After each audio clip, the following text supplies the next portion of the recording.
বৈশাখ এটা আমার দায়িত্ব আর কি, এটা করতেই হবে আমাকে। আপনার মাছ জানলেও আমি করবো, প্রথম করে আসছি, আগামীতে করবো ইনশাল্লাহ। কোনো ক্রিটিক্যাল নেই, মানুষের কাছে সবই ঠিক। ক্রিটিক্যাল করে কারা, মানুষরাই করে। আমরা তো ক্রিটিক্যাল চাই না, আমরা চাই সুন্দরভাবে সুষ্ঠুভাবে একটা দেশ গড়ে উঠি। এটা সকলের আন্তরিক সহযোগিতা আমি চাই। আপনারাও থাকবেন, সাধারণ মানুষও থাকবে। আমি চাই সবাই আসুক, বাংলার প্রত্যেক ঘরে ঘরে মানুষ গড়ে উঠুক, আলাদা গড়ে উঠুক, কিন্তু এর দায়িত্ব তো আপনাদের, উদ্বুদ্ধ করার, উৎসাহ দেওয়ার দায়িত্ব আপনাদের জনগণের। আমি যা করি দেশের জন্য, মানুষের কল্যাণের জন্যই করি, দেশের উপকারের জন্যই করি। এটা উদ্বুদ্ধ হোক মানুষ, আমি চাই এটা আপনার তাদেরকে উদ্বুদ্ধ করার চেষ্টা করবেন। আপনার সাংবাদিক মানুষ, আপনাদের দায়িত্ব বেশি, প্রয়াস অবশ্যই চলমান থাকবে। আমি যাদের বেঁচে আছি এই সারা চলতেই থাকবে। সকাল থেকে আমি অনেক কিছুই দেখছি, এখানে স্টল বসেছে, লাঠি খেলা দেখেছি, তারপরে অনেক মানুষের বক্তব্য শুনেছি, আর এইদিকে নানা স্টল বসেছে, খাবার দাবার খাচ্ছে, এইগুলো দেখছি। আর আমি ব্লগ ভিডিও বানাচ্ছি, স্টলে অনেক কিছু আছে, খাবার আছে, তারপরে মানে যত কিছু লাগে মানুষের প্রয়োজন সব কিছুই আছে, যেরকম কাঁথা, তারপরে নকশা করার কুলা টুলা আছে, তারপরে ফুচকা চটপটি, এগুলো তো থাকবেই, তাই না?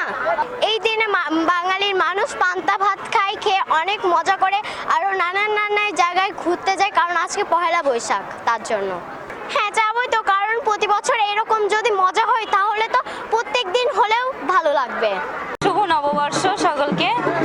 পহেলা বৈশাখ মানেই তো একটা গ্রাম্য ব্যাপার বাঙালিদের জন্য, তো এখানে এসে আমাদের খুব ভালো লাগছে। পহেলা বৈশাখ উপলক্ষে এত সুন্দর একটি আয়োজন আলাউদ্দিন সাহেবের।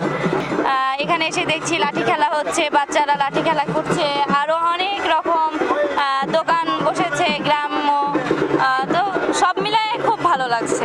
সবাইকে শুভেচ্ছা।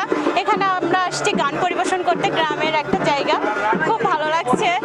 আমাদের এখানকার আয়োজনও খুব ভালো লাগছে।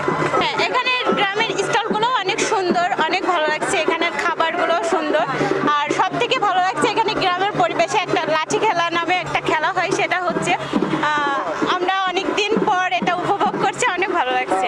আলহাজ আলাউদ্দিন আহমেদ যিনি এই অনুষ্ঠানের আয়োজন করেছেন, তার উদ্যোগেই আমরা এখানে অংশগ্রহণ করেছি, তার বিভিন্ন প্রতিষ্ঠান এখানে অংশগ্রহণ করেছে।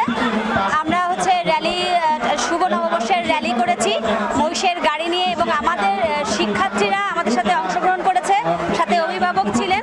তো আমরা খুব আনন্দ সহকারে এটা উপভোগ করেছি, আর স্যারকে ধন্যবাদ জানাচ্ছি যে এরকম একটা আয়োজন করার জন্য। স্কুলের বাচ্চারা বিভিন্ন ধরনের প্রতিযোগিতায় অংশ নিয়েছে, নাচ, আবৃত্তি, দলীয় নৃত্য।